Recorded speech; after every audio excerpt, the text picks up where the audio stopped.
ಕೃಷ್ಣನೇನೋದ ಓಡಿ ಓಡಿ ಹೋಗಲಿ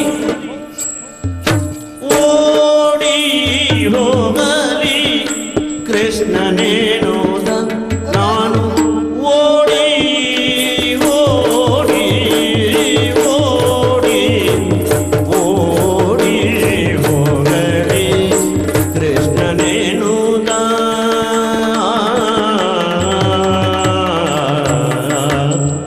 ಓಡಿ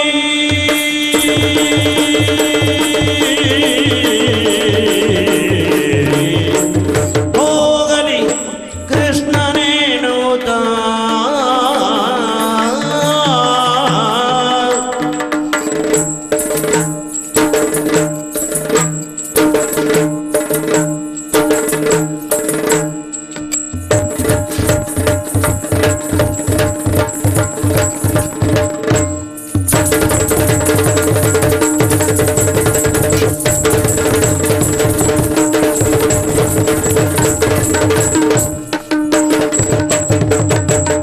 ಓಡಿ ಹೋಗಲಿ ಕೃಷ್ಣನೇನೋದ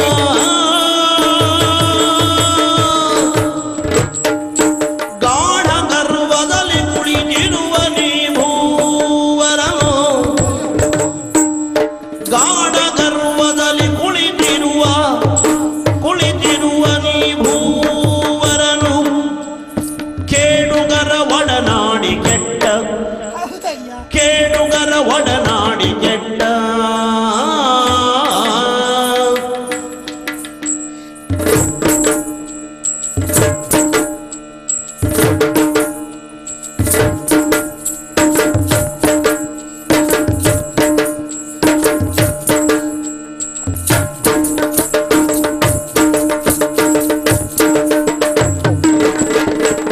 ಗಾಢ ಗರ್ವದಲ್ಲಿ ಕುಳಿತಿರುವ ನೀವೂವರನು ಕೇಡಿಗರ ಒಡನಾಡಿ ಕೆಟ್ಟ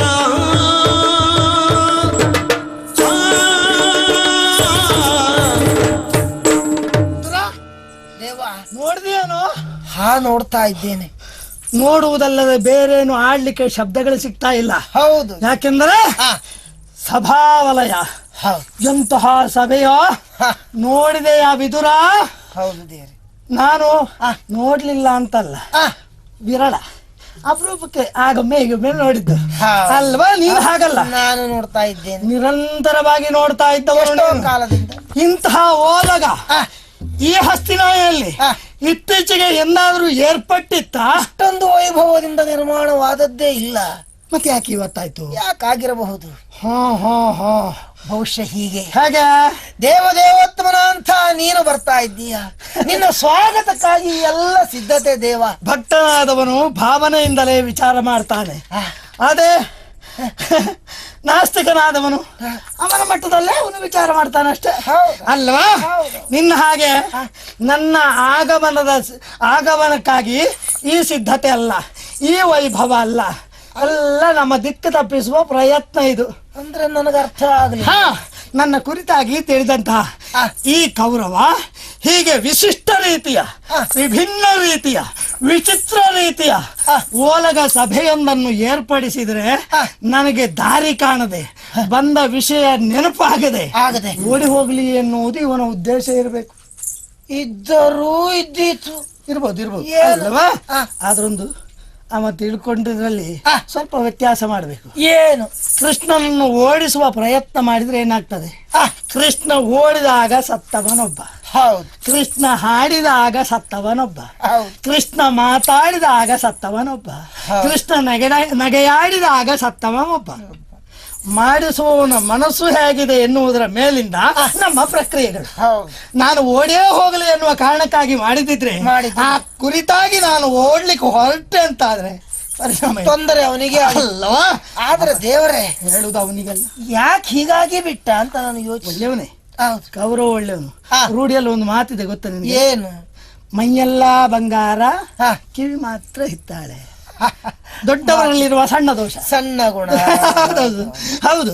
ಈ ಕೌರವನು ಹಾಗೆ ಒಳ್ಳೆಯವನೇ, ನಿಜವಾಗಿ ಒಳ್ಳೆಯವನೇ. ಹೌದು. ಹಾಗಂತ ಕೆಟ್ಟದನ್ನು ಮಾಡ್ಲಿಲ್ವೋ? ಮಾಡಿದ್ದಲ್ಲ, ಮಾಡಿದ್ದ. ಮಾಡಿಸಿದ್ದು. ಮಾಡಿಸಿದ್ದೆ ಅಂದ್ರೆ ಏನು? ಅವನ ಕಿವಿ ಚುಚ್ಚುವವರು ಇದ್ದಾರಲ್ಲ ಕೆಲವರು. ಹೌದೌದು, ಕೇಡುಗರ ಒಡನಾಡಿ ಕೆಟ್ಟ.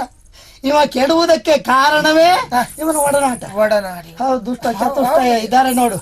ಯಾರ್ಯಾರು? ಕರ್ಣನು, ದುಶಾಸನ, ಸೈಂಧವ, ಮತ್ತೊಬ್ಬ ಅಲ್ವಾ? ಹೀಗೆ ಕೇಡುಗರ ಒಡನಾಡಿ ಕೆಟ್ಟ.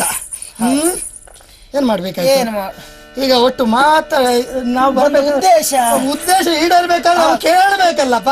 ಹೌದು, ನೋಡು ನೋಡು, ಸ್ವಲ್ಪ ಮಾತಾಡ್ಸಿ ಮಾತಾಡ್ಸಿ.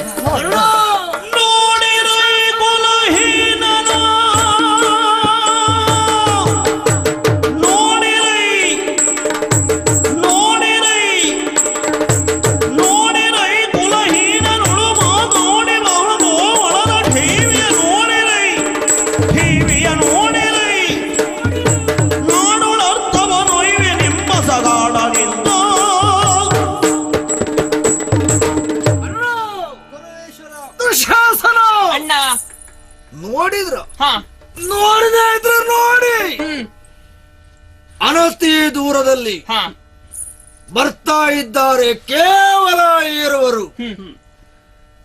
ಅವನ ಹೆಗಲ ಮೇಲೆ ಇವನ ಕೈ, ಇವನ ಹೆಗಲ ಮೇಲೆ ಅವನ ಕೈ.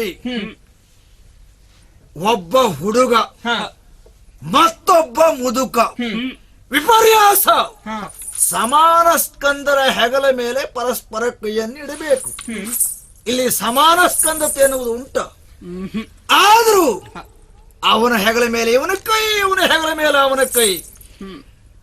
ಆ ವಿದುರನ ಕಿವಿಯಲ್ಲಿ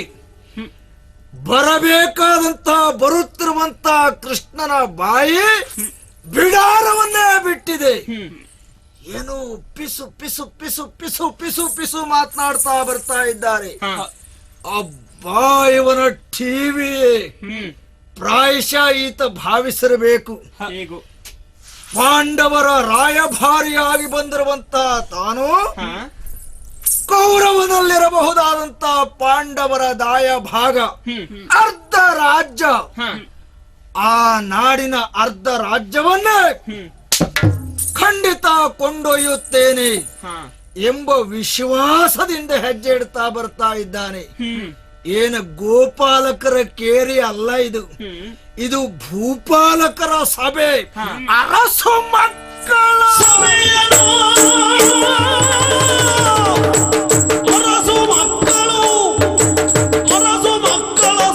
ನಿವ ಹೊಕ್ಕರಿಯ ನೋಟಿ ವಿನನ ಮಾತಿರೋ ಇರುವುದಿತ್ತಲು ತಿರುಗಿ ಕಂಡರೆ ಜರಿವುದೆಯೋ.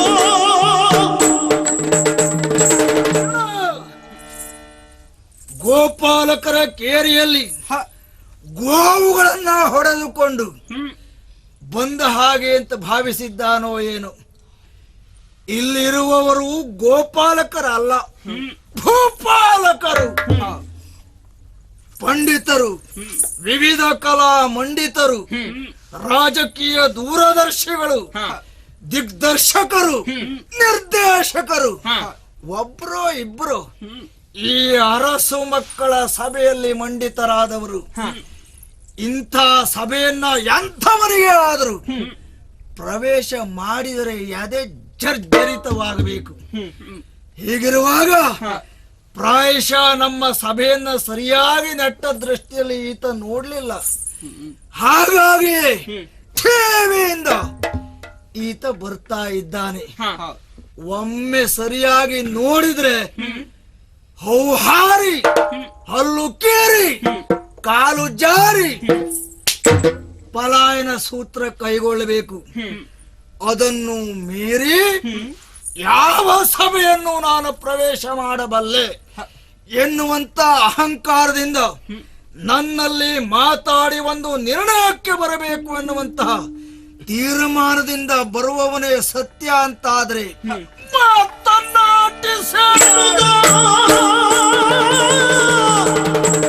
ಮಾತನಾಡಿದೆ ಎನ್ನುವುದ ಗಣಿತ ನೋದವನು ಗುಣಿಸುತ್ತ ಕುಳಿದೆಯ ಭೂತನೇ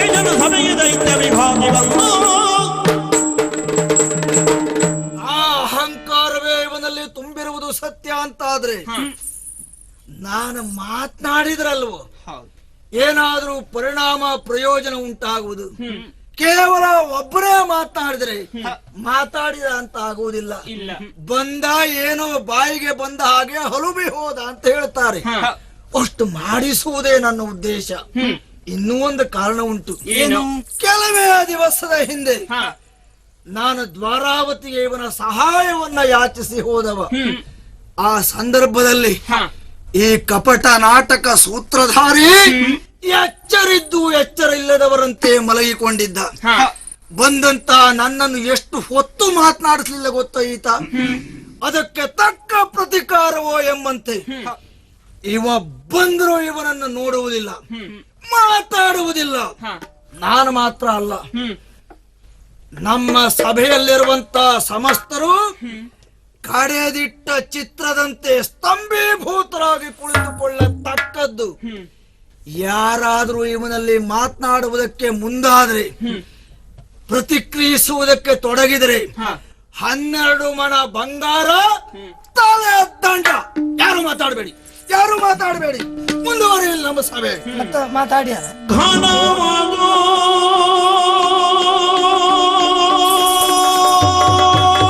ಪದದಿಂದ ಕುಳಿತಿಹ ನೋಡಲಿ. ಘನ ಮದೋ ಪದದಿಂದ ಕುಳಿತಿಹ ಬಣಗುರಾಯನ ಗರ್ವ ಇಳಿಸುವೆ. ಈ ಬಣಗುರಾಯನ ಗರ್ವ ಇಳಿಸುವೆ. ಏನು ತಂಸಿರಿ ಚರಣದಂಗುಟದೊಳವನಿಯ ಒತ್ತಲೋ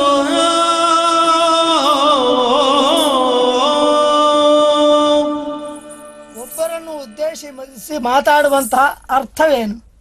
ಮಾತಾಡುವುದು ಯಾಕೆ? ಕೇಳಲಿಕ್ಕೆ. ಕೇಳುವುದ ಓಡುವುದಕ್ಕೆ ಬೀಳಲಿಕ್ಕೆ ಅಷ್ಟೇ.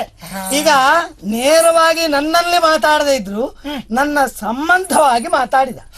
ಕೇಳಲಿಕ್ಕೆ ಉಂಟಲ್ಲ ಬೇರೆ ಬೇರೆ ಕಿವಿ, ಅಲ್ವಾ? ಒಬ್ಬ ಮಾವ ಮತ್ತೊಬ್ಬ ಭಾವ, ತಲೆಯನ್ನು ಹೌದೌದು, ಇನ್ನೊಬ್ಬ ಮಿತ್ರ ಮತ್ತೊಬ್ಬ ತಮ್ಮ ಅಲ್ವಾ? ಹೂ ಹಾಕ್ಲಿಕ್ಕಿದ್ದಾರೆ. ಹೇಳ್ದ ನಾನು ಮಾತಾಡ್ಲಿಲ್ಲ ಅಂತೆ. ಯಾವ ಸ್ಥಿತಿಯಲ್ಲಿ ಇದ್ದೆ ನಾನು ಆಗ ಎನ್ನುವುದು ಅವನಿಗೆ ಗೊತ್ತಿಲ್ವಾ? ಗೊತ್ತಾಗಬೇಕಾದ್ರೆ ನೋಡ್ಬೇಕು, ನೋಡಬೇಕಾದ್ರೆ ಕಣ್ಣು ಸರಿ ಇರಬೇಕು. ಇವನಪ್ಪ ಜನ್ಮ ಅಂಧ, ಇವ ಜ್ಞಾನ ಅಂತ. ವ್ಯತ್ಯಾಸಗಳಷ್ಟೇ. ಒಮ್ಮೆ ಜನ್ಮಾಂಧನಾದ್ರೂ ಆಗಬಹುದು, ಜ್ಞಾನ ಅಂತ ನನ್ನ ವಿಷಯದಲ್ಲಿ ಅಷ್ಟೇ ಆದದ್ದು. ನಾ ಮಾತಾಡುವ ಸ್ಥಿತಿಯಲ್ಲಿ ಇರ್ಲಿಲ್ಲ. ಹಾಗಂತ ಎದ್ದವನೇ ಕಂಡ ಅರ್ಜುನನನ್ನು ಮಾತಾಡ್ಲಿಲ್ವಾ? ಮಾತಾಡ್ತೇನೆ ಎನ್ನುವುದಕ್ಕೆ ಸಾಕ್ಷಿ. ಮತ್ತೆ ಅವ ಹೇಳ್ದಲ್ಲ, ನಾನು ಓಡಿ ಹೋಗುವ ಕಾರಣಕ್ಕಾಗಿ ಇಂತಹ ಸಭೆಯನ್ನು, ಇಂಥ ಸಭೆ ಅಲ್ಲ, ಅರಸು ಮಕ್ಕಳ ಸಭೆಯ ಏನು ಹೊಕ್ಕರಿ. ಹೌದೌದು, ಅವನಿಗೆ ಗೊತ್ತಿಲ್ಲ ನಾನು ಎಂತೆಂತ ಸಭೆಗೆಲ್ಲ ಹೋದವನು. ಜೀವಂತರಾಗಿ ಇಂದ್ರನ ಸಭೆಗೆ ಹೋದವನು. ಅಮರಾವತಿ ವಿಶ್ವವಿಖ್ಯಾತವಾದಂತಹ ಸಭೆ ಯಾವುದು ಕೇಳಿದ್ರೆ ಸುಧರ್ಮ ಸಭೆ. ಅದಕ್ಕಿಂತ ದೊಡ್ಡದ ಇದು ಅಲ್ವಾ? ಇವರು ನೋಡಿದ್ರಲ್ವೋ ದೇವ್ರ ಅಷ್ಟೇ. ಒಬ್ಬ ಸುತ್ತಾಡಿದ್ರೆ ಅವನ ಪರಿಧಿಯಲ್ಲಿ ಮಾತ್ರ ಅಷ್ಟೇ. ಅವ ಅಷ್ಟಕ್ಕೆ ಹೇಳ್ತಾ ಇದ್ದೇನೆ, ಬಿಡು. ಈಗ ಏನ್ ಮಾಡ್ಬೇಕಾಯ್ತು? ನನ್ನಲ್ಲಿ ನೇರ ಮಾತಾಡ್ತಾ ಇಲ್ಲ. ಕಾಣದವರಾದ್ರೂ ಮಾತಾಡ್ತಿದ್ರು. ಏನು ಮಾತಾಡಿದ್ರೆ 12 ತಲೆಗೆ ದಂಡ, 12 ಮಣ ಬಂಗಾರ ಅಲ್ವಾ? ಮತ್ತೆ ನಷ್ಟ ಮಾಡ್ಕೊಳ್ಳಿಕ್ಕೆ ಆದ್ರೆ ಇಷ್ಟಪಡ್ತಾರ? ಈಗ ನಮಗೆ ಬಂದ ಕೆಲಸ ಆಗ್ಬೇಕಲ್ಲ. ಅವ ಮಾತಾಡದೆ ನಮಗ ಮುಂದುವರಿಲಿಕ್ಕೂ ಉಪಾಯ ಇಲ್ಲ. ಆದ್ರೆ ಕೆಲಸ ಆಗುವ ಲಕ್ಷಣವೇ ಕಾಣಿಸುವುದಿಲ್ವಲ್ಲ. ಪರಿಸರವನ್ನು ನಾವು ರೂಪಿಸಿಕೊಳ್ಳಬೇಕು. ಅದಕ್ಕೆ ಬೇಕಾದ ನಾವು ಮಾಡಿಕೊಳ್ಳ ಸಂದರ್ಭ ನಿರ್ಮಾಣ ಮಾಡ್ಬೇಕು. ಈಗ ನಾನು ಮಾತಾಡ್ಲಿಕ್ಕೆ ಸಿದ್ಧ ಇದ್ದೇನೆ, ಆದ್ರೆ ಇಲ್ಲಿ ವ್ಯತ್ಯಾಸಗಳೇನು ಕೇಳು. ಅವ ಸಿಂಹಾಸನದ ಮೇಲೆ ಕೂತಿದ್ದಾನೆ, ಮೇಲಿದ್ದ, ಅದೇ ಆದ್ರೆ ತೊಂದ್ರೆ ಇಲ್ಲ. ಅರಸ ಕೂತ್ಕೊಳ್ಳುವುದರಲ್ಲಿ ಔಚಿತ್ಯ ಉಂಟು. ಇವ ಅದಲ್ಲ, ಗರ್ವದ ಗಿರಿಯನ್ನೇರಿದ್ದಾನೆ.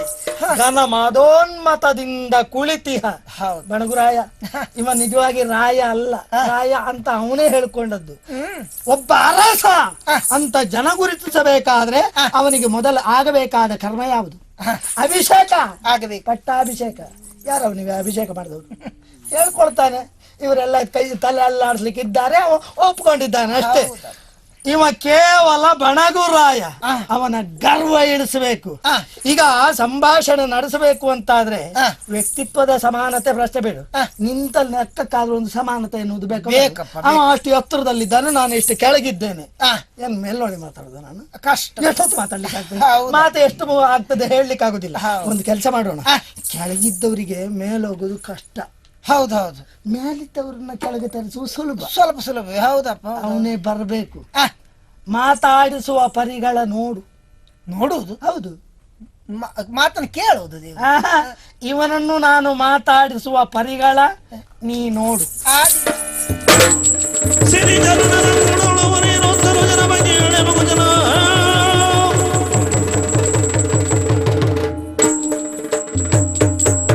ಅಂಧಗನುಗ ಬೀಡ ಸಮೇತ ಹರಿಪದವನ ಜಗಲಿ ಕೆಳಗಿರಲು ಕಂಡಿಂದೆಂದನ ಸುರಾರಿ.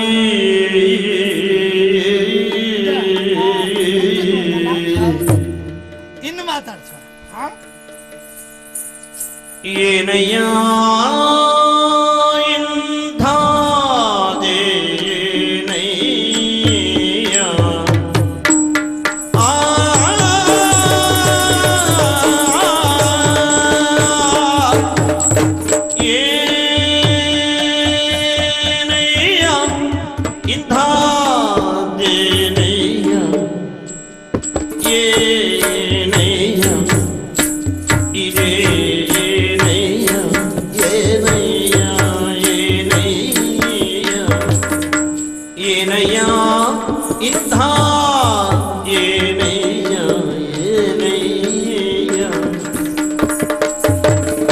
ಏನಯ್ಯ ನಮ್ಮ ಬರವ ಕಂಡು ನಿನಗೆ, ಏನಯ್ಯ ನಮ್ಮ ಬರವ ಕಂಡು ನಿನಗೆ ಜ್ಞಾನ ತಪ್ಪಿದೆ,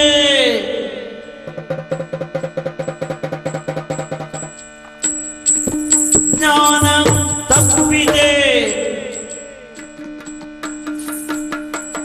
ಜ್ಞಾನ ತಪ್ಪಿದೆ ಬಹಳ ಆನಂದದೊಳಗೆ, ಜ್ಞಾನ ತಪ್ಪಿದೆ ಬಹಳ ಆನಂದದೊಳಗೆ.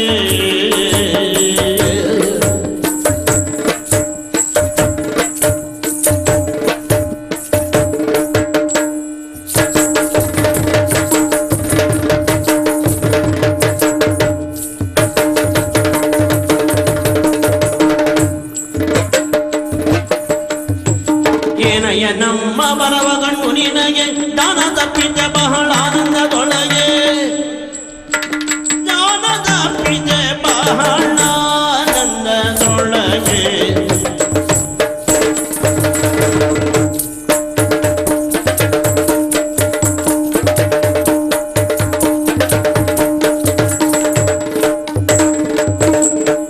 ಏನಯ್ಯ ಏನಯ್ಯ ಏನಯ್ಯ ನಮ್ಮ ಬರವ ಕಂಡು ನಿನಗೆ ಜ್ಞಾನ ತಪ್ಪಿದೆ, ಜ್ಞಾನ ತಪ್ಪಿದೆ, ಜ್ಞಾನ ತಪ್ಪಿದೆ, ಜ್ಞಾನ ತಪ್ಪಿದೆ, ಜ್ಞಾನ ತಪ್ಪಿದೆ ಬಹಳ ಆನಂದದೊಳಗೆ. ಏನಯ್ಯ ಇಂಥದೇನಯ್ಯ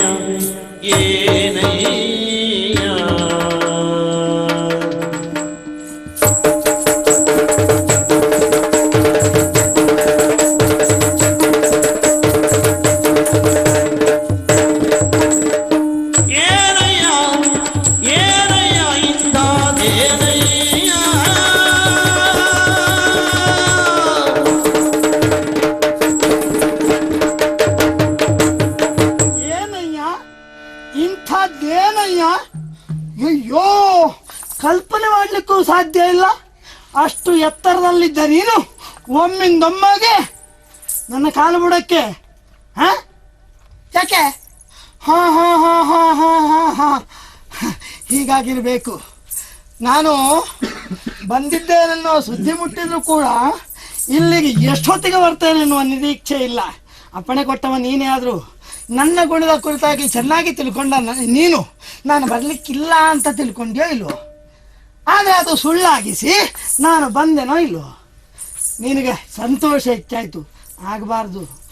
ಮಾನವನಿಗೆ ಬಹಳ ಸಂತೋಷ ಆದಾಗಲೂ ಮೈ ಮರಿತಾನೆ, ಬಹಳ ದುಃಖ ಆದಾಗಲೂ ಮೈ ಮರಿತಾನೆ, ಬಹಳ ಸಿಟ್ಟು ಬಂದಾಗಲೂ ಮೈ ಮರಿತಾನೆ. ನೀನು ಮೈ ಮರೆಯುವುದಕ್ಕೆ ಕಾರಣ ನಿನಗಾದ ಸಂತೋಷ. ಮೈ ಮರುವುದಂದ್ರಂಥದ್ದು ಎಚ್ಚರ ತಪ್ಪಿ ಹೋಗ್ತದೆ ಕೆಲವರಿಗೆ. ನಿನಗದಾಗಲಿಲ್ಲ ಎನ್ನುವುದು ನನ್ನ ಪುಣ್ಯ ಅಂತ ಭಾವಿಸ್ತೇನೆ. ಬಹಳ ಆನಂದದೊಳಗೆ ಜ್ಞಾನ ತಪ್ಪಿ ಹೋಯಿತು. ಹಾಗಾಗಿ ಅಯ್ಯೋ, ಅದು ಪಾಂಡವರ ಕಡೆಯಿಂದ ಬರುತ್ತಿರುವ ಕೃಷ್ಣ ನಮ್ಮನೆ ಬಾಗಿಲಿಗೆ ಬರ್ತಾನೆ, ಅವನನ್ನು ಉಪಚಾರ ಮಾಡಬೇಕು ಅಂತ ಅವಸರದಿಂದ ಪೀಠದ ಮೇಲೆ ಕೂತಿದ್ನೋ ಇಲ್ವೋ, ಇಳಿದು ಬರಬೇಕೋ ಬೇಡವೋ, ಎಲ್ಲಿಯಾದರೂ ತಡ ಆದ್ರೆ ಅಂತ ತಿಳಿದು ಅವಸರದಿಂದ ಏಳುವ ಅವಸರದಲ್ಲಿ ವರ ಗದ್ದುಗೆಯನ್ನು ಇಳಿಯುವುದು ತಡವೆನ್ನುತ್ತಾ ಹರಿಬಿಡ್ಬೇಕು ಅಂತ ವಿಚಾರ ಮಾಡ್ದ. ಬಿದ್ದುಬಿಟ್ಟ. ಅಲ್ಲ ಸಹಜಪ್ಪ, ಕಾಲು ಜಾರಿದ್ರೆ ಆನೆ ಬೀಳುದಿಲ್ವಾ? ದೊಡ್ಡ ವಿಷಯ ಅಂತದ್ದಲ್ಲ. ಅವ ಬಿದ್ದಿದ್ದ ಆಶ್ಚರ್ಯ ಅಲ್ಲ, ಬಿದ್ದದಿಂದ ಆದ ಅನಾಹುತ ಯಾರಿಗೆ ಮತ್ತೇನು ಅದು ವಿಷಯ. ಬಿದ್ದದ್ದು ನನ್ನ ಕಾಲ ಮೇಲಲ್ವಾ? ಚರಣವೆನಗೆ ಬಹು ನೋವಾಯಿತೈ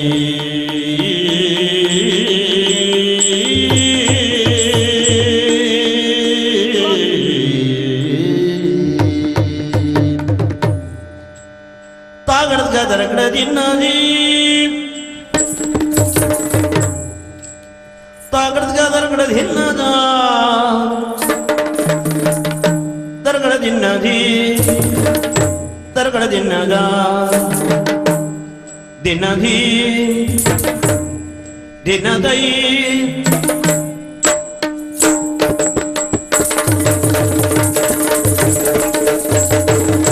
ಚರಣವೆನಗೆ ಬಹು ನೋವಾಯಿತು ನೋವಾಯಿತು ನೋವಾಯಿತಯ್ಯ ಚರಣ ಎನಗೆ ಬಹು ನೋವಾಯಿತು ನೋವಾಯಿತು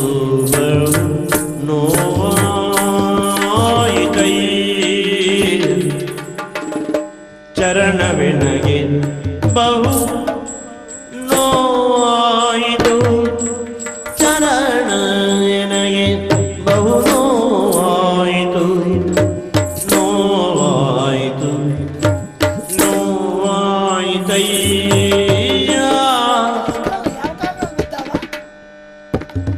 ಯಾವುದೋ ಒಂದು ಕಾಲದ ನೋವಾಗಿದೆ. ಹೌದು ಹೌದು. ಅರಸನಿ ಅತಿ ಸುಖವಂದನಲ್ಲಯ್ಯ ರಸ ನೀ ಅತಿ ಸುಖವಂದ ಅಲ್ಲಯ್ಯ ಅತಿ ಸುಖವಂದನಲ್ಲಯ್ಯ ಎನಗೆ ಬಹು ಚರಣ ಚರಣ ಇದೆ ಇದೆ ಇದೆ. ಯಾವ್ದು? ನೋವಾಯಿತು ನೋವಾಯಿತು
ಭರತನು ಏಸು ನೊಂದಿತು ನಿನಗೆ ಹೊರಳ ಬಿಡೇಳೆಂದ ನಾ ಸಭೆಯೊಳಗೆ ಹೊರಳ ಬಿಡೇಳೆಂದ ನಾ ಸಭೆಯೊಳಗೆ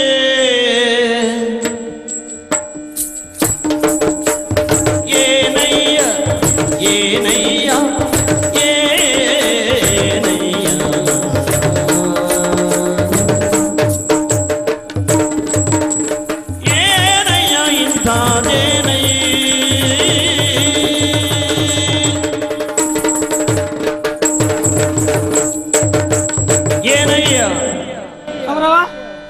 ಬಿದ್ದದ್ದು ಹೌದು. ಬೀಳುವವರಿಗೆ ನಾವೆಲ್ಲಿ ಬೀಳ್ತೇವೆ ಎನ್ನುವ ಕಲ್ಪನೆ ಇರುವುದಿಲ್ಲ. ಯಾಕಂದ್ರೆ ಬೀಳುವುದಲ್ವಾ, ಗೊತ್ತಿಲ್ಲದೆ ಬೀಳುವುದಲ್ವಾ. ಬಿದ್ದು ಬಿದ್ದು ಬಿದ್ದು ನನ್ನ ಕಾಲ ಮೇಲೆ ಬೀಳ್ಬೇಕಾ? ಅವ ಬಿದ್ದುದ್ರಿಂದ ನನ್ನ ಕಾಲಿಗೆ ನೋವಾಯ್ತು. ಹೌದೌದು, ಇದೇ ಕಾಲಲ್ಲ. ಹೌದು, ಎಷ್ಟು ನೋವಾಯ್ತು ಹೇಳಿದ್ರೆ ನನಗೆ ಯಾವ ಕಾಲ ಮೇಲೆ ಬಿದ್ದ ಅಂತಲೇ ಈಗ ನೆನಪೋಯ್ತು. ಅಷ್ಟು ನೋವಾಯ್ತು. ವಿಶೇಷ ಏನು ಕೇಳ್ತೀಯ? ನನ್ನ ಕಾಲಿಗೆ ನೋವಾಗುವುದು ವಿಶೇಷ. ಯಾಕೆಂದರೆ ಕಲ್ಲು ಮುಳ್ಳುಗಳಲ್ಲಿ ಓಡಾಡಿದ ಅನುಭವ ನನ್ನದ್ದು. ನನ್ನ ಕಾಲಿಗೆ ಸುಮಾರಿನ ಪೆಟ್ಟೆಲ್ಲ ತಾಗುವುದಿಲ್ಲ ಅಲ್ಲವಾ? ಅಂತಹ ಒರಟಾದ ಕಹಿಯನ್ನು ಉಂಡ ಅನುಭವಿಸಿದ ನನ್ನ ಕಾಲಿಗೆ ಇಷ್ಟು ನೋವಾಯಿತು ಅಂತ ನಮ್ಮ ಕುರಿತಾಗಿ ನಾವು ಯಾವತ್ತೂ ವಿಚಾರ ಮಾಡಬಾರ್ದು. ಮತ್ತೊಬ್ಬರ ಕುರಿತು ಬರುಕಬೇಕು, ಮಾನವೀಯತೆ ಅಂತ ಹೇಳುವುದು. ಕೌರವ ಏನು ಹಾಗ? ಹುಟ್ಟಿನಿಂದಲೇ ಬಂಗಾರದ ಸೌಟನ್ನು ಬಾಯಲ್ಲಿ ಹಾಕೊಂಡು ಹುಟ್ಟಿದವನು. ಹಾಗಂತ ಅವನಿಗೆ ಸಂಪಾದನೆ ಮಾಡುವಂತ ಕಷ್ಟ ಏನು ಬರಲಿಲ್ಲ. ಯಾರ ಹಿರಿಯರು ಗಳಿಸಿದ್ರು ಹಿರಿಯರು ಅಲ್ವಾ? ಹಾಗೆ ಕೂತ್ಕೊಂಡು ಸುಖದ ಸುಪ್ಪತ್ತಿಗೆಯಲ್ಲಿ ಓಲಾಡಿದವನು. ಎಲ್ಲಿಯವರೆಗೆ ಇವನ ಸುಖ ಕೇಳ್ತೇನು? ಬೆಳದಿಂಗಳ ರಾತ್ರಿಯಲ್ಲಿ ಕೊಡೆ ಹಿಡ್ಕೊಂಡು ತಿರುಗಾಟ ಕಂಡವ್ರು. ಬೆಳದಿಂಗಳ ತಾಗಿದ್ರು ಮೈ ಬೆವರ್ತದೋ ಎಂದು ಭಯಪಡುವವರು, ಗಾಳಿ ಹಾಕೋರು ಬೇರೆ. ಮಾತ್ರ ಅಲ್ಲ, ರತ್ನಗಂಬಳಿಯ ಮೇಲೆ ಹೂ ಹಾಸುವವರು ಬೇರೆ. ರತ್ನಗಂಬಳಿಯೇ ಮೆತ್ತನೆ ಅಲ್ವಾ, ಅದರ ಮೇಲೆ ಹೂ. ಅದರ ಮೇಲೆ ಓಡಾಡಿದಂತಹ ದೇಹ, ಸುಕೋಮಲ ಶರೀರ. ನನಗೆ ಅಣಕ ಮಾಡಲಿಕ್ಕೆ ಏನೋ ನನಗೆ ಹೇಳ್ತಾರೆ, ಅದು ಬರೀ ಅಣಕ ಅಷ್ಟೇ. ಸೌಕುಮಾರ ದೇಹ ಯಾರದ್ದು ಕೇಳಿದ್ರೆ ಕೌರವನದ್ದು, ಅನುಮಾನ ಅಲ್ಲ. ಅಂತಹ ನಿನ್ನ ದೇಹಕ್ಕೆ ಎಷ್ಟು ನೋವಾಯ್ತೋ ಏನೋ ಕೌರವ. ನಮ್ಮಂಥವರಿಗೆಲ್ಲ ಬಾಳಿನಲ್ಲಿ ಏಳುವುದು ಬೀಳುವುದು ಗೋಳಿಡುವುದು ಇದ್ದದ್ದೇ. ಯಾಕೆಂದ್ರೆ ನಾವು ಹುಟ್ಟಿದ್ದು ನಮ್ಮ ಪ್ರಾರಬ್ಧ ಅದು. ನಿಮ್ಮಂಥವರು ಹಾಗಲ್ಲ, ಅದರಲ್ಲೂ ನೀನು ಹಾಗಲ್ಲ. ಯಾವತ್ತು ಮಂದಹಾಸ ಬೀರಬೇಕಾದವನು, ಅಟ್ಟಹಾಸ ತೋರಬೇಕಾದವನು, ಹುಟ್ಟಿನಿಂದಲೇ ಚಕ್ರವರ್ತಿ. ಅಭಿಷೇಕ ಮಾಡದಿದ್ರು ಕೂಡ ಚಕ್ರವರ್ತಿ. ಒಪ್ಪಿಕೊಂಡಿದೆ, ಊರು ಒಪ್ಪಿಕೊಂಡಿದೆ, ನಾನಾಡುವ ಮಾತಲ್ಲ. ಅಂತಹ ನಿನಗೆ ಎಷ್ಟು ನೋವಾಯ್ತೋ ಏನೋ. ಬೇಡ, ನನಗಂತೂ ಖಂಡಿತ ಪ್ರಿಯ ಅಲ್ಲ ನಿನ್ನ ಈ ವೇದನೆ ಎನ್ನುವುದು. ನಿಜವಾಗಿ ನನಗೆ ವೇದನೆ. ಹೇಳಯ್ಯ, ಹೇಳು, ಹೊಳ್ಳಾಡಬೇಡ. ಅದು ನನ್ನ ಕಾಲ ಮೇಲೆ ಬಿದ್ದು ಹೇಳು, ಹೇಳು. ಹರಿಯ ನಿಂದ್ಯ ಸ್ತುತಿಯು ಕೇಳು ಕೌರವ ಸೆರಗಿಂದ ವದನವು ಮರೆ ಮಾಡಿ. ಮಾತಾಡುವ ಸ್ಥಿತಿಯಲ್ಲಿಲ್ಲ. ಅವನ ಈಗಿನ ವರ್ತನೆಗೆ ತಕ್ಕಂತೆ ಮಾತಾಡಿಸಿದ್ರು ತಪ್ಪೇನು ಅಲ್ವಾ? ಅರಸ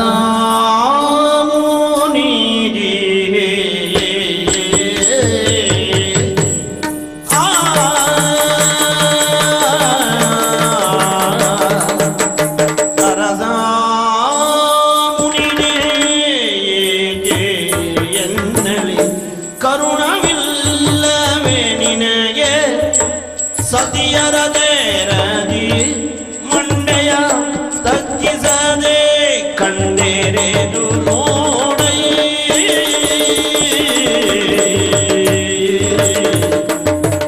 ಅರಸ ಮುನಿಸೇನು? ಮುನಿಸುತ್ತಾ ಇದ್ದವರು ಹೀಗೆ ಮಾಡ್ತಾರ? ಕೆಳಗೆ ನೋಡ್ತಾ ಇದ್ದಾನೆ, ಮುಖವನ್ನು ಸೆರಗಿನಿಂದ ಮರೆಗೊಳಿಸಿದ್ದಾನೆ. ಇದು ಮಾಡುವವರು ಯಾರು? ಹೆಂಗಸರು. ಅದು ಎಲ್ಲವರಲ್ಲ, ಹೆಂಗಸರು ಅಂತಾಗ ಎಲ್ಲರೂ ತಲೆ ಕೆಡಿಸಿಕೊಳ್ಳುವ ಅಗತ್ಯ ಏನೂ ಇಲ್ಲ. ಸಮಾಜದಲ್ಲಿ ಗಣ್ಯಲಂತೆ ಕಾಣಿಸಿಕೊಳ್ಳುವಂತಹ ಹೆಣ್ಣೊಬ್ಬಳು ಸಂದರ್ಭದಲ್ಲಿ ಏನಾದರೂ ತಪ್ಪಿನ ಕೆಲಸ ಮಾಡಿದ್ದಿದ್ರೆ ಅದು ಸಮಾಜಕ್ಕೆ ಗೊತ್ತಾಯ್ತೆನ್ನುವುದು ಅವಳಿಗೆ ಗೊತ್ತಾದ್ರೆ ಸಮಾಜಕ್ಕೆ ತೋರಿಸುವ ಮುಖ ಅವಳಿಗಿರುವುದಿಲ್ಲ. ಆಗ ಸೆರಗಿನ ಮೊರೆ ಹೋಗ್ತಾಳೆ ಅಲ್ವಾ? ನೀನು ಸೆರಗನ್ನು ಮುಚ್ಚಾಕೊಂಡದ್ದು. ನೀನಂತ ಕೆಲಸ ಮಾಡಲಿಲ್ಲ, ಸಮಾಜಕ್ಕೆ ಬೇಡದೆ ಹೋದ್ದನ್ನು ಮಾಡಲಿಲ್ಲ. ಒಮ್ಮೆ ಮಾಡಿದ್ದು ನೀನು ಹೆಣ್ಣಲ್ಲ, ಮುಖ ಮುಚ್ಚಿಕೊಳ್ಳುವ ಅಗತ್ಯವೇನು ಇಲ್ಲ. ಕರುಣೆ ತೋರಿಸು, ನನ್ನ ಮೇಲೆ ಕೃಪೆ. ಎನ್ನಲು ಕೋಪವ ತಾಳೆಯೋ, ಎನ್ನಲು ಕೋಪವ ತಾಳುತ್ತಾ ಗುರುಜನಮ ಗರ್ಜಿಸಿ ನುಡಿದ ಗೋಮನು ಎನೆಯ ಮಾತುಗಳಿಗೆ ನೋಡಿದ ಗುಣಗಳೆಲ್ಲ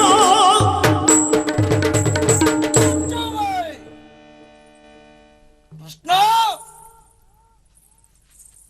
ಎದುರಿಗೆ ಇದ್ದವರು ಮಾತನಾಡದೆ ಸುಮ್ಮನೆ ಕುಳಿತುಕೊಂಡ್ರೆ ಬಹಳ ಮಾತನಾಡ್ತೀಯ ಅಲ್ವ ನೀನು? ಎಷ್ಟು ಮಾತನಾಡಿದ್ಯಾ ನೀನು? ಏನು ಹೇಳುವವರು ಕೇಳುವವರು ಯಾರು ಇಲ್ಲ ಅಂತ ಮಾಡಿದ್ಯಾ? ಬೇಕೆನ್ನುವುದು ಆಸೆ. ಮಜಬಾಯ್ ಅಲ್ಲ, ನಿನ್ನ ಮಾತಿನ ಅರ್ಥ ನಮಗ ಆಗುವುದೇ ಇಲ್ಲ ಅಂತ ಮಾಡಿದೀಯ. ಹೇಳಿದ್ದು ಸಾರ್ಥಕ ಆಯ್ತು. ಕೃಷ್ಣ, ಪೀಠ ಸಹಿತ ನಾನು ಬಿದ್ದದ್ದು ಹೌದು. ಪೀಠವನ್ನ ಹಿಡ್ಕೊಂಡು ಎಳ್ಕೊಂಡು ಬಿದ್ದದ್ದಲ್ಲ, ಪೀಠ ಸಹಿತ ನಾನು ಬಿದ್ದೆ. ಏನು ಮೋಹನಪ್ಪ? ನನಗಲ್ಲ, ಪೀಠಕ್ಕೆ. ನಾನು ಬಿದ್ರು ಪೀಠ ನನ್ನನ್ನು ಬಿಡುವುದಿಲ್ಲ. ಯಾಕಂದ್ರೆ ನಾನು ಹುಟ್ಟಿದ್ದೇ ಅಲ್ಲ, ನನ್ನನ್ನು ಪಡೆದದ್ದೇ ಪೀಠಕ್ಕಾಗಿ. ಇಡೀ ಪ್ರಪಂಚಕ್ಕೆ ಗೊತ್ತೋದು. ನೀನು ಆಡಿದ ಮಾತೇನ? ಯಾರಾದರೂ ಬಿದ್ದವ್ರ ಎದುರಿಗೆ ಹೋಗಿ ಈಗ ಬಿದ್ರ ಪಾಪ ಹೇಗೆ ಬಿದ್ರೋ ಏನು, ಎಷ್ಟು ನೋವು ಆಯ್ತಾ ಏನು, ಏನಯ್ಯ, ಇದು ಒಂದು ಅನುಕಂಪದಿಂದ ಕರುಣೆಯಿಂದ ಹೇಳುವ ಮಾತ. ಆ ಮಾತಿನಲ್ಲಿಯೂ ನಂಜನ್ನು ನಾನು ಗುರುತಿಸಿದ್ದೇನೆ, ನಿನ್ನ ಗುಣವನ್ನ ಗಣಿಸಿದ್ದೇನೆ, ನಾನು ಗಮನಿಸಿದ್ದೇನೆ. ಹೇಳಿದ್ದೇನು? ಚರಣವೆನಗೆ ಬಲು ನೋವಾಯಿತಯ್ಯ, ಅರಸನಿ ಅತಿ ಸುಖವಂತನಲ್ಲಯ್ಯ, ಹರಹರ ತನುವೇಸು ನೊಂದಿತೋ. ಏನ ಮೊದಲು ಹೇಳಿದ್ದೇನು? ನಿನ್ನ ಕಾಲಿಗೆ ನೋವಾಯಿತು, ಆದ್ರೆ ನೀನು ಮಾತ್ರ ಬಹಳ ಸುಖವಾಗಿದ್ದೀಯ, ಬಿದ್ರೂ ಸುಖವಾಗಿದ್ದೀಯ. ನೋಡು ಎಂತ ನಂಜಿನ ಮಾತು ಅಂತ. ಆಮೇಲೆ ಹೇಳಿದ್ದೇನು? ಹರಹರ ತನುವೇಸು ನೊಂದಿತೋ ನಿನಗೆ. ಮೊದಲು ನಾನು ಸುಖವಾಗಿದ್ದೇನೆ ಅಂತ ಹೇಳುವುದು ನೋಡುವವರು ಕಣ್ಣಿಗೆ ಮಣ್ಣೆ ಹರಚುವುದಕ್ಕೆ ನೊಂದಿತೋ ನಿನಗೆ. ಕೃಷ್ಣ, ನಿನ್ನ ಗುಣವನ್ನೆಲ್ಲ ಕ್ಷಣ ಕ್ಷಣಕ್ಕೂ ನಾನು ಚೆನ್ನಾಗಿ ಅರ್ಥೈಸಿಕೊಂಡಿದ್ದೇನೆ. ಕ್ಷಣ ಕ್ಷಣಕ್ಕೂ ನಂಜಿನ ಮಾತೇ ನಿನ್ನ ಬಾಯಿಂದ ಹೊರಹೊಮ್ಮುತ್ತಾ ಇದೆ. ಮಾತ್ರ ಅಲ್ಲ, ನಿನ್ನ ವ್ಯವಹಾರವೂ ನಂಜಿನಿಂದಲೇ ಕೂಡಿದೆ. ನೀನು ಮಾಡಿದ್ದೇನೋ ನಿನಗೆ ನಮ್ಮರ ಮನೆಯೊಳೋ, ನಿನಗೆ ನಮ್ಮರ ಮನೆಯೊಳೋ ನನಗೆ ಮನವಾಗದಿರೇ. ಗಂಗಾ ತನುಜ ಗುರು ಕೃಪರೋಗಯದಿ ಭೋಜನವ ನುಡಿದು. ಕೃಷ್ಣ, ನೀನು ಬರ್ತೀಯ ಎನ್ನುವುದನ್ನ ಕೇಳಿದಾಗ ಒಂದು ಕಡೆಯಲ್ಲಿ ಸಿಡಿಮಿಡಿ ಉಂಟಾಗಿತ್ತು, ಮತ್ತೊಂದೆಡೆಯಲ್ಲಿ ಏನಾದರೂ ಒಂದು ತೀರ್ಮಾನ ಆಗ್ತದೋ ಎನ್ನುವಂತಹ ಒಂದು ಸಮಾಧಾನವೂ ಇತ್ತು. ಹಾಗಾಗಿ ನಿನ್ನ ಸ್ವಾಗತಕ್ಕೆ ಎಷ್ಟು ವೈಭವ, ಏನು ಸಂಭ್ರಮ. ಈ ಕುರುಕುಲದಲ್ಲಿ, ಈ ಹಸ್ತಿನಾವತಿಯ ಪರಂಪರೆಯಲ್ಲಿ ಇಲ್ಲಿಯ ತನಕ ಯಾರಾದರೂ ಇಂಥ ವೈಭವೋಪೇತವಾದಂತಹ ಸಭಾ ನಿರ್ಮಾಣ ಮಾಡಿದವರು ಇದ್ದಾರೋ ಅಂತ ಕೇಳು. ನಿನ್ನವರಲ್ಲಿಯೇ ಕೇಳು. ಇಲ್ಲ, ನಾನೂ ಮಾಡಲಿಲ್ಲ. ಯಾಕೆ? ನೀನು ಇಂಥ ಒಂದು ಮಹತ್ತರವಾದ ಕಾರಣವನ್ನ ಹೊತ್ತು ನಮ್ಮ ಅರಮನೆಗೆ ಬಂದಿದ್ದೇ ಇಲ್ಲ. ಹಾಗಾಗಿ ನಿನ್ನ ಸ್ವಾಗತಕ್ಕಾಗಿ ಏನು ತಳಿರು ತೋರಣ ಏನು, ಪ್ರತಿ ಮನೆಯ ಅಂಗಳದ ಎದುರಿನಲ್ಲಿ ರಂಗವಲ್ಲಿ ಏನು. ಹೌದೌದು ಹೌದು ಹೌದೌದು, ಎಲ್ಲ ತುಳಿದು ಹಾಳು ಮಾಡಿಯೇ ಬಂದಿವೆ ಏನು. ಬರುವಾಗ ತುಳಿಯೋದು ಅನಿವಾರ್ಯ. ಏ ಕೃಷ್ಣ, ಅಷ್ಟೇ ಅಲ್ಲ, ಷಡ್ರಸೋಪೇತವಾದಂತಹ ಭೋಜನದ ವ್ಯವಸ್ಥೆ ನಮ್ಮವರಲ್ಲ. ಎಲ್ಲೆಲ್ಲಿ ಅವರಿಂದೆಲ್ಲ ಪಾಕಶಾಸ್ತ್ರಗಳನ್ನ ಕರೆಸಿದ್ದೇನೆ. ನೀನು ಬಂದವ ಮೊದಲ ತೃಪ್ತಿ ಪಡಬೇಕು ಅಂತ. ನಮ್ ಒಂದು ಹೊತ್ತಿನ ಊಟಕ್ಕೆ ಹೌದು, ಅಷ್ಟು ವ್ಯವಸ್ಥೆ ಮಾಡಿದ್ದೆ. ಆದ್ರೆ ನಮ್ಮ ಮನೆಗೆ ನೀನು ಬರಲಿಲ್ಲ. ಬೇಡ, ನಮ್ಮ ಮನೆಯ ಅನ್ನ ಹಳಸುವುದಿಲ್ಲ. ಆದ್ರೆ ಹೋಗಬಹುದಿತ್ತು ನೀನು. ಓಂ ನಮೋ ಭಗವತೆ ವಾಸುದೇವಾಯ ಎಂದು ಆಳೆತ್ತರದ ನಿನ್ನ ಪ್ರತಿಮೆಯನ್ನ ಪ್ರತಿಷ್ಠಾಪನೆ ಮಾಡಿ ನಮ್ಮ ಹಿರಿಯರು ಭಜನೆ ಮಾಡ್ತಾರಲ್ಲ, ಮುತ್ತಜ್ಜ ಭೀಷ್ಮಾಚಾರ್ಯರು, ಅವರು ನಮ್ಮವರು ಮಾತ್ರ ಅಲ್ಲ, ನಿಮ್ಮವರು ಹೌದು. ಅದೇ ನಮ್ಮ ಹಿರಿಯರು ಬಂದಿದ್ದು. ಅಲ್ಲಿಗೆ ಹೋಗ್ಬೋದಿತ್ತು, ಊಟ ಮಾಡ್ಬೋದಿತ್ತು. ಮಾಡ್ಬೋದಿತ್ತು. ಬೇಡ ಬೇಡ ಬಿಡುವ. ಗುರುಗಳಾದಂತಹ ದ್ರೋಣಾಚಾರ್ಯರು ನಿನ್ನನ್ನು ತಿಳಿದದ್ದು ಹೇಗೆ? ಅವರ ನಮಗೆಲ್ಲ ಗುರುವಾದ್ರೆ ನೀನು ಜಗದ್ಗುರು ಅಂತ ಘೋಷಿಸುವವರು ಅವರು. ಅವರ ಮನೆಗೆ ಹೋಗ್ಬೋದಿತ್ತು, ನಿನ್ನ ಹಸಿವನ್ನ ನೀಗಿಸಿಕೊಳ್ಳಬಹುದಿತ್ತು. ಕೃಪಾಚಾರ್ಯರ ಮನೆಗೆ ಹೋಗ್ಬೋದಿತ್ತು, ನಿನ್ನ ಹೊಟ್ಟೆಯನ್ನ ತುಂಬಿಸಿಕೊಳ್ಳಬಹುದಿತ್ತು. ಅದೆಲ್ಲವನ್ನ ಬಿಟ್ಟು ಮಗುಳ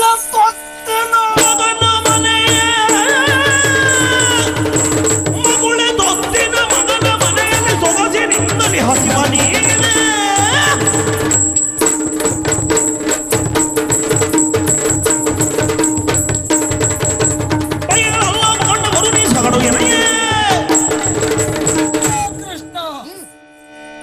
ಅದನ್ನು ಬಿಟ್ಟೆ ನೀನು ಹೋದದ್ದು ಎಲ್ಲಿಗೆ?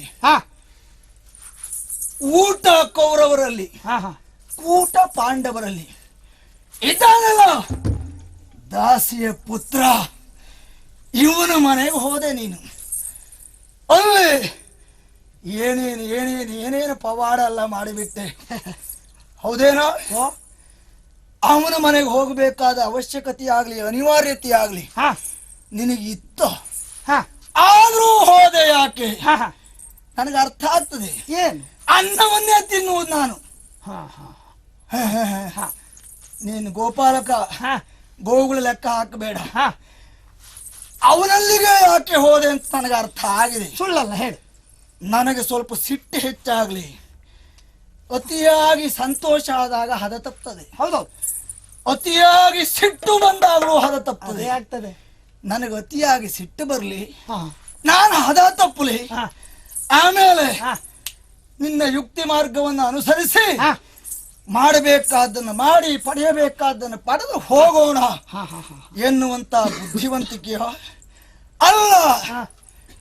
ವಿವಾಹಕ್ಕೆ, ವಿವಾದಕ್ಕೆ, ವಿರೋಧಕ್ಕೆ, ವಿನೋದಕ್ಕೆ ಸಮಾನ ಸ್ಕಂದತೆ ಎನ್ನುವುದು ಬೇಕಾಗ್ತದೆ. ಆ ಸಮಾನ ಸ್ಕಂದತೆ ಉಂಟು ಎನ್ನುವುದಕ್ಕಾಗಿ ನೀನು ಹೋದದ್ದು. ಹೇಳಿ ಕೇಳಿ ದಾಸಿಯ ಮಗ ಈತ, ಹೇಳಿ ಕೇಳಿ ಗೋಪಾಲಕ ನೀನು. ಏನು ಜೋಡಿ! ಕಳ್ಳ ದೇವರಿಗೆ ಸುಳ್ಳು ಪೂಜಾರಿ, ಕಿವುಡು ದೇವರಿಗೆ ಮರದ ಜಾಗಟೆ, ಬೇಲಿ ಊಟಕ್ಕೆ ಓತಿಕ್ಯಾತ ಸಾಕ್ಷಿ ಇದ್ದಾಗೆ ಅಲ್ಲ, ಆಸೆಯುಳ್ಳ ಸನ್ಯಾಸಿಗೆ ಮೀಸೆಯುಳ್ಳ ಹೆಂಡತಿ ಇದ್ದಾಗೆ.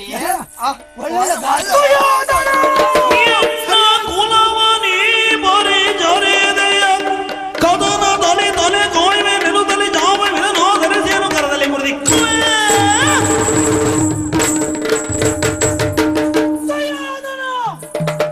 ಏನು ಮಾತಾಡಿಬಿಟ್ಟೋ, ಏನು ಮಾತಾಡಿಬಿಟ್ಟು. ಸುಯೋಧನ, ಪ್ರಾಯದಿಂದ ಮದ, ಐಶ್ವರ್ಯದಿಂದ ಗರ್ವ, ಇದೆಲ್ಲ ನಿನ್ನ ನೆತ್ತಿಗೇರಿ ಪಿತ್ತವಾಗಿ ಜ್ಞಾನಾಂಧರಾಗಿ ಹೋಗಿದ್ದೀಯ. ಕೇವಲ 4 ಕಾಲು ಕೋಡು ಬಾಲಗಳಿರುವುದಕ್ಕೆ ಮಾತ್ರ ಗೋ ಅಂತ ಹೆಸರು ಅಲ್ವೋ? ನಮ್ಮನ್ನೆಲ್ಲ ಹೊತ್ತಂತ ಈ ಭೂದೇವಿಗೂ ಗೋ ಎನ್ನುವುದಾಗಿ ಹೆಸರು. ಅದನ್ನ ಪಾಲಿಸುವಂತಹ ದೇವದೇವೋತ್ತಮ ಎನ್ನುವ ದೃಷ್ಟಿಯಿಂದಲೇ ಅವನನ್ನ ಗೋಪಾಲಕ ಎನ್ನುವುದಾಗಿ ಪ್ರಾಜ್ಞರೆಲ್ಲ ಕೊಂಡಾಡಿದ್ದು. ಅದನ್ನೆಲ್ಲ ಅರ್ಥೈಸುವುದಕ್ಕೆ ಬುದ್ಧಿಗೂ ಒಂದು ಸಂಸ್ಕಾರ ಎನ್ನುವುದು ಬೇಕು. ನನ್ನನ್ನ ದಾಸಿ ಪುತ್ರ ಎನ್ನುವುದಾಗಿ ಹೇಳಿದೆಯಲ್ಲ, ನನಗೆ ಗೊತ್ತಿದೆ. ನಾನು ದಾಸಿ ಪುತ್ರ ಎನ್ನುವುದು ನನಗೆ ಅರಿವಿದೆಯೋ.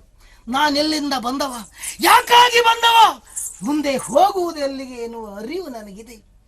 ಆದರೆ ನೀನು ಯಾರು, ನಿನ್ನ ಹುಟ್ಟೇನು, ಆ ಗುಟ್ಟನ್ನ ನಿನ್ನ ತಾಯಿಯಲ್ಲಿ ಹೋಗು ಕೇಳು. ಏಕಾಂತದಲ್ಲಿ ಆಕೆ ಅದರ ರಹಸ್ಯವನ್ನ ಅರುಹಿಯಾಳು. ಈ ರೀತಿಯಾಗಿ ನನ್ನನ್ನು ಅವಮಾನಿಸಿದೆ.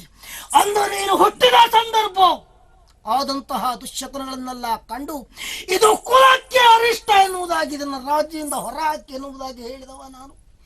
ಆದರೆ ವ್ಯಾಸರಿಂದ ಪ್ರಣೀತವಾದದ್ದು ಏನಾದರೂ ಒಳ್ಳೆಯದಾತು ಆದೀತು ಎನ್ನುವುದಾಗಿ ಭಾವಿಸಿ ಬಿಟ್ಟಿದ್ದೆ. ಆದರೆ ಅದಾಗಲಿಲ್ಲ.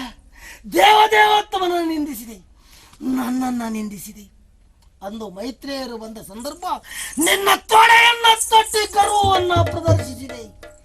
ಆಗ ಅವರ ಬಾಯಿಂದ ಬಂದಂತ ಶಾಪವಾಕ್ಯ, ಭೀಮನ ಗದಾಪ್ರಹಾರಕ್ಕೆ ನಿನ್ನ ತೊಡೆಗಳು ತುತ್ತಾಗಲಿ ಎನ್ನುವುದಾಗಿ. ನಾವೆಲ್ಲ ಎತ್ತಿ ಆಡಿಸಿದಂತ ಮಗುವ ನೀನು ಇದೇ ಕೈಗಳಿಂದ ಎತ್ತಿ ಆಡಿಸಿದವರು.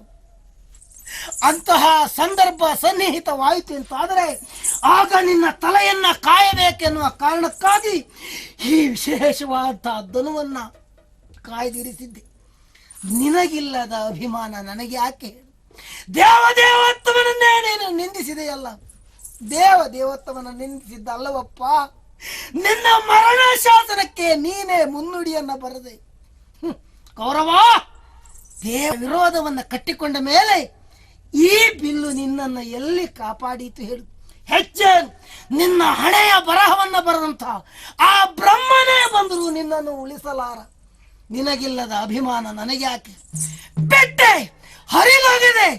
ನನ್ನ ಹುಚ್ಚು ಭ್ರಮೆಗಾಗಿ ನಾನೇ ಮರುಕವನ್ನು ಪಡ್ತಾ ಇದ್ದೆ. ನಿನ್ನ ಪ್ರಾರಬ್ಧವನ್ನ ನೀನೇ ಅನುಭವಿಸು. ಇದೋ ಹೊರಟೆ.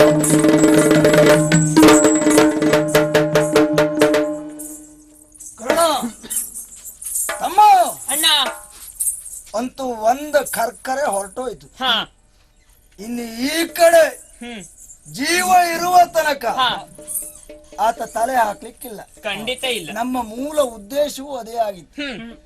ಯಾವಾಗ್ಲೂ ಬರುವುದಿಲ್ಲ, ಆಗಾಗ ಆಗಾಗ ಬರ್ತಾನೆ. ಬೇಡದೆ ಇದ್ದನೇನಾದ್ರೂ ಹೇಳಿ ನಮ್ಮ ತಲೆ ಹಾಳು ಮಾಡಿ ಹೋಗ್ತಾನೆ. ಇವಿನ್ನು ಬರ್ಲೇಬಾರದು ಎನ್ನುವ ಕಾರಣಕ್ಕಾಗಿ ಅವನನ್ನು ಚುಚ್ಚಿ ಮಾತಾಡಿದ್ದು. ಇಲ್ಲಿಯವರೆಗೆ ಅವನನ್ನು ಬಾಯಿ ತುಂಬಾ ಚಿಕ್ಕಪ್ಪ ಅಂತ ನಾನೇ ಅಲ್ವಾ ಕರೀತಾ ಇದ್ದದ್ದು. ಹೌದು.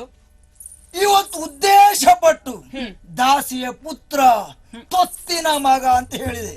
ಆ ಕರ್ಕರ ಇನ್ನು ಬೇಡ ಬರುವುದು ಅಂತ ಅವ ಹೇಳಿದ ಮಾತೇನು? ಏನು? ಹೋಗುವಾಗ ತಾನೊಂದು ದೊಡ್ಡ ಸಂಗತಿ ಆಗಬೇಕು ಅನ್ನುವುದನ್ನ ಉದ್ದೇಶ ಪಟ್ಟು ಹೇಳಿ ಹೋದ. ಮೈತ್ರೇಯರಿಗೆ ನನಗೆ ಶಾಪ ಕೊಟ್ಟಾಗ ಇವ ಸಂಕಲ್ಪ ಮಾಡಿದ್ದನಂತೆ, ಕದನದಲ್ಲಿ ಭೀಮ ನನ್ನ ತೊಡೆಯನ್ನ ಮುರಿಯುವಾಗ ನನ್ನ ತಲೆಯನ್ನ ಕಾಯಬೇಕು ಅನ್ನುವ ಉದ್ದೇಶದಿಂದ ಧನುಸ್ಸನ್ನ ಧರಿಸಿದ್ನಂತೆ. ಎಂತ ಹುಚ್ಚು ಮಾತು ನೋಡಿದೆ. ಅವ ಮುರಿಯುವುದು ನನ್ನ ತೊಡೆ, ಅವ ತೊಡೆ ಮುರಿಯುವಾಗ ತೊಡೆ ಕಾಯುವುದಲ್ಲ, ಇವು ನನ್ನ ತಲೆ ಕಾಯುವುದು. ಅಂದ್ರೆ ನನ್ನ ಕುರಿತಾಗಿ ಅವನಿಗೆ ಒಳಗಿಂದೊಳಗೆ ಎಷ್ಟು ಮತ್ಸರ, ಹೊಟ್ಟೆ ಕಿಚ್ಚು ಉಂಟು ಅಂತ ಗೊತ್ತಾಗ್ತದೆ. ಅಂದ್ರೆ ತೊಡೆ ಮುರಿದು ನಾನು ಅತ್ತ ಸಾಯದೆ ಇತ್ತ ಬದುಕದೆ ಅವನ ಕೃಪಾಕಟಾಕ್ಷದಿಂದ ನನ್ನ ತಲೆ ಉಳಿದಿದೆ ಅಂತ ಜನರು ಭಾವಿಸುವ ರೀತಿಯಲ್ಲಿ ಬದುಕಬೇಕು. ಅಂದ್ರೆ ಬದುಕಿದ್ದು ಸತ್ತಂತೆ ನಾನು ಬದುಕಬೇಕು ಎನ್ನುವುದು ಅವನ ದುರುದ್ದೇಶ ಎನ್ನುವುದು ಅರ್ಥ ಆಗಲಿಲ್ವ? ಕರ್ಕರೆ ಹೊರಟೋಗ್ಲಿ. ಏ ಕೃಷ್ಣ, ಹೇಳು, ನಮ್ಮ ಮನೆಗೆ ಊಟಕ್ಕೆ ಬರದೇ ಇರುವುದಕ್ಕೆ ಪ್ರಧಾನ ಕಾರಣ ಇದ್ರೆ, ಸಮರ್ಥನೆ ಇದ್ರೆ ತನುಜರಿ ಪುನಗುದಿಂದ ರಾಯರ ಮನೆಗಳಲ್ಲಿ ಗೋಪಾಲರಾರೋಗಣೆಗೆ ಯೋಗ್ಯತರಲ್ಲ. ಪಾಂಡುತನಯರಿಗೆ ಘನ ವಿರೋಧಿಗಳೈತೆ, ಅನಿಬರಲಿ ಬಂಧುತ್ವವಾದುದು ನನಗೆ ಕೇಳೈ.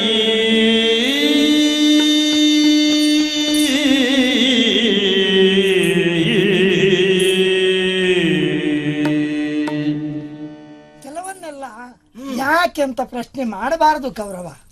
ಉತ್ತರ ಸಿಗುವುದಿಲ್ಲ. ಯಾಕೆಂದ್ರೆ ನೀನು ಮಾತಿನ ಬರದಲ್ಲಿ ನಿನ್ನ ಆರೋಗಣೆಗಾಗಿ ನಮ್ಮ ಹಸ್ತಿನಲ್ಲಿ ಭವ್ಯವಾದ ಆತಿಥ್ಯ ನಡೆದಿತ್ತು, ಆದರಣೆ ನಡೆದಿತ್ತು, ಅಡುಗೆ ಆಗಿತ್ತು. ಅದು ಒಬ್ಬರೊಬ್ಬರು ಮನೆಯಲ್ಲ, ನಿನ್ನ ಮನೆ, ಭೀಷ್ಮರ ಮನೆ, ದ್ರೋಣರ ಮನೆ, ದುಶ್ಯಾಸನ ಮನೆ, ಅಂತೂ ನಮಗೆ ಬೇಕಾದವರು ಎಲ್ಲವರ ಮನೆಯಲ್ಲಿ ಅಲ್ವಾ? ಈಗ ನಾನು ಯಾರ ಮನೇಲಿ ಊಟ ಮಾಡಿದ್ರು ಮತ್ತೊಬ್ಬ ಹೇಳುವುದು ಅದನ್ನೇ ಅಲ್ವಾ? ನಮ್ಮ ಮನೇಲಿ ವ್ಯವಸ್ಥೆ ಮಾಡಿದ್ದೇವೆ, ಯಾಕೆ ಬರಲಿಲ್ಲ? ಮತ್ತೊಬ್ಬರ ಮಾತಿಗೆ ಬೆಲೆ ಇಲ್ಲ, ನನ್ನ ಮಾತಿಗೆ ಬೆಲೆ. ಆದ್ರೆ ನೀನೇ ಅದನ್ನ ಹೇಳಬಾರ್ದಿತ್ತು, ಅವ್ರ ಮನೆಗೆ ಹೋಗ್ಬೋದಿತ್ತು ಅಂತ. ಯಾರದ್ದಾದ್ರೂ ನಮ್ಮವ್ರ ಮನೆಗೆ ಒಬ್ಬರ ಮನೆಗೆ ಹೋಗ್ಬೋದಿತ್ತು. ಯಾರೆಲ್ಲ ಎಲ್ಲಿಯೇ ವ್ಯವಸ್ಥೆ ಮಾಡಿದ್ರು ಅದು ನಿಮ್ಮವರ ಮನೆ. ನಾನು ಆದ್ರಿಂದಲೇ ಬರ್ಲಿಲ್ಲ. ಅಂದ್ರೆ ವಿಷಾನ್ನ ನಭೋಕ್ತವ್ಯಂ, ಶತ್ರುವಿನ ಮನೆಯಲ್ಲಿ ಊಟ ಮಾಡಬಾರ್ದು. ಹಾಗಂತ ನೇರವಾಗಿ ನಭೋಕ್ತವ್ಯಂ ಅಲ್ವಾ? ವೈರಿಗಳ ಮನೆಯಲ್ಲಿ ಊಟ ಮಾಡಬಾರ್ದು, ಶಾಸ್ತ್ರೋಕ್ತಿ ಇರುವುದು ಹೌದು ಅಲ್ವಾ? ನೇರವಾಗಿ ನೀನು ನಾನು ಶತ್ರುಗಳೇನು ಅಲ್ಲ, ಒಪ್ಪಿಕೊಳ್ಳೋಣ. ಊರಿಗೂ ತಿಳಿದ ವಿಷಯ. ನಾನು ಪಾಂಡವರ ಪಕ್ಷಪಾತಿ ಹಿತವಂತ ಅನ್ನುವುದು ಊರಿಗೂ ಗೊತ್ತಿದ್ದ, ನಿನಗೂ ಗೊತ್ತಿದ್ದ ವಿಷಯ. ನೀನಂತೂ ಪಾಂಡವರ ಕಡು ವಿರೋಧಿ, ಖಂಡಿತ ಅಲ್ವಾ? ನನಗವರು ಹಿತವಂತರಾದ ಮೇಲೆ ಪರ್ಯಾಯವಾಗಿ ಸದ್ಯದ ಸ್ಥಿತಿಯಲ್ಲಿ ನಿನಗೆ ನಾನು ವಿರೋಧಿ ಅಲ್ವೇ? ಮತ್ತೆ ಅದು ಒಂದೇ ಕಾರಣ ಇಲ್ಲ, ಉಂಟು ಕಾರಣ ಉಂಟು. ಮತ್ತೆ ಈ ಸಮಾಜದಲ್ಲಿ ಗಣ್ಯರು ಎಂದೆನಿಸಿಕೊಂಡವರು ಯಾರಾದ್ರೂ ಊಟಕ್ಕೂ ಕರೀತಾರೆ ಅಂತಾದ್ರೆ ಕರ್ದವರ ಮನೆಗೆಲ್ಲ ಹೋಗ್ಬಾರ್ದು, ಊಟ ಮಾಡಬಾರ್ದು. ಯಾಕೋ ಉಣ್ಣುವನ್ನಕ್ಕೆಲ್ಲ ವಿಷ ಹಾಕುವವರಿದ್ದಾರೆ. ಅಲ್ಲ, ಹೇಳಿದ್ದು ಜಾಗ್ರತೆ ಮಾಡು ಅಂತ ಹೇಳಿದ್ದು ಅಷ್ಟೇ. ನಿನ್ನ ನಂಜಿನ ಮಾತು ನನಗೆ ಅರ್ಥ ಆಗುವುದಿಲ್ಲ ಅಂತ ಮಾಡಿದೀಯ. ಸತ್ಯ ಹೇಳಿದ್ದು, ಸತ್ಯ ಹೇಳಿದ್ದಕ್ಕಾಗಿಯೇ ನನಗೆ ಅರ್ಥ ಆದದ್ದು. ಅಂದ್ರೆ ಎಲ್ಲವರ ಮನೆಯಲ್ಲಿ ಊಟ ಮಾಡಬಾರದು, ಎಷ್ಟೊತ್ತಿಗೆ ವಿಷ ಹಾಕ್ತಾರೆ ಅಂತ ಗೊತ್ತಾಗುವುದಿಲ್ಲ. ಅಂದ್ರೆ ನಾನು ಭೀಮನಿಗೆ ವಿಷ ಹಾಕಿದ ಪ್ರಕರಣವನ್ನು ನೀನು ಜ್ಞಾಪಿಸುವುದಲ್ವ? ಹೇಳಿದ್ದು ದಾರಿ ಮೇಲೆ ಬೀಳಿಲ್ಲಲ್ಲ. ಆದ್ರೆ ಆ ಕುರಿತಾಗಿ ನನಗೆ ಬಹಳ ಪಶ್ಚಾತ್ತಾಪ ಉಂಟಲ್ಲ. ಈ ನಿನ್ನ ಪರಿವರ್ತನೆ ಸಂತೋಷ ಕೊಡ್ತು ಗೌರವ. ಯಾವುದು ಪರಿವರ್ತನೆ? ವಿಷ ಹಾಕಿದ್ದಕ್ಕಾಗಿ ಅದು ನನ್ನ ಜಾಯಮಾನವೇ ಅಲ್ಲ. ಹೇಳ್ತಿಯಲ್ಲ, ಭೀಮನಿಗೆ ವಿಷ ಹಾಕಿದ್ದಕ್ಕಾಗಿ ಪಶ್ಚಾತ್ತಾಪ ಅಲ್ಲ, ಭೀಮನಿಗೆ ಹಾಕಿದ ವಿಷ ಕಡಿಮೆ ಆಯ್ತಲ್ಲ ಅಂತ ಪಶ್ಚಾತ್ತಾಪ ಅಷ್ಟೇ. ವಿಷದ ಪ್ರಕರಣ ಬಿಡು. ವಾಸ್ತವ್ಯದ ಮನೆಗೆ ಬೆಂಕಿ ಹಚ್ಚುವವರಿದ್ದಾರೆ. ಎಂತ ಅಂದ್ರೆ ನೀನು ಊಟ ಕೂತಾಗ್ಲೇ ನಮ್ಮ ಮನೆಗೆ ನಾನೇ ಬೆಂಕಿ ಹಾಕ್ತೇನೆ, ನೀನು ಸುಡ್ತೇನೆ ಅಂತ ಹೇಳಿ. ಶತ್ರುಗಳನ್ನು ದಮನ ಮಾಡ್ಲಿಕ್ಕೆ ಬೇರೆ ಬೇರೆ ದಾರಿ ಹಿಡಿಯೋರಿದ್ದಾರೆ ಅಂತ ಹೇಳುದು ನಾನು. ಹೌದು, ನನಗೆ ಚೆನ್ನಾಗಿ ಗೊತ್ತು. ಹೌದಾ? ವಿಷಯವನ್ನು ಶತ್ರುಗಳನ್ನು ಮೂಲದಲ್ಲಿಯೇ ನಾಶ ಮಾಡಬೇಕು. ಹೌದೌದು, ಮಾತು. ಮತ್ತೊಂದು ಮಾತುಂಟು, ಏನು? ಹಾಗೆಯನ್ನ ಹೆಗಲೇರಿಸಿಕೊಳ್ಳಬಹುದು. ಹೌದು. ಹಾಗಾಗಿಯೇ ನಮ್ಮ ವೈರಿಗಳಾದಂತ ಪಾಂಡವರನ್ನ ಬೆಂಕಿಯ ಮೂಲಕ ನಿರ್ನಾಮ ಮಾಡುವುದಕ್ಕಾಗಿ ಅರಗಿನ ಮನೆ ಕಟ್ಟಿಸಿ ಅಲ್ಲಿಗೆ ಅಟ್ಟಿದ್ದು ಹೌದು. ಆದ್ರೆ ಬೆಂಕಿ ಕೊಟ್ಟವನ ಅನಲ್ಲ. ಬೆಂಕಿ ಕೊಟ್ಟವರು ಮಾತ್ರ ಪಾಂಡವರೇ. ಪ್ರಚಾರ ಕೌರವ ಬೆಂಕಿ ಕೊಡಿಸಿದ ಅಂತ. ಹಾಗೆ ಹಾಗೆ. ಆದ್ರೆ ನಿನಗೆ ಬೆಂಕಿಯ ಹೆದರಿಕೆ ಉಂಟೋ ಪುಣ್ಯಾತ್ಮ? ಇಲ್ಲ ಅಂತೀಯ? ನಿನ್ನ ನೀರು ತೋಯಿಸ್ತದ? ಇಲ್ವಾ? ಬೆಂಕಿ ಸುಡ್ತದ? ಇಲ್ವಾ? ಬೊಗಸೆಯಲ್ಲಿ ಬೆಂಕಿ ಕುಡಿಯುವ ಜಾತಿ ನೀನು. ನಿನಗೂ ಒಂದು ಬೆಂಕಿ ಹೆದರಿಕೆ ಉಂಟ? ಬಿಡ ಮಾತ ನೋಡು. ಊಟ ಮಾಡ್ಲಿಲ್ಲ ಎನ್ನುವುದು ಸತ್ಯ, ಮಾಡುವುದಿಲ್ಲ ಅಂತ ಏನಾದ್ರೂ ಹೇಳಿದ್ದುಂಟ? ಮಾಡಬೇಕಾದ್ರೆ ಬಂದ ಕೆಲಸ ಆಗಬೇಕು.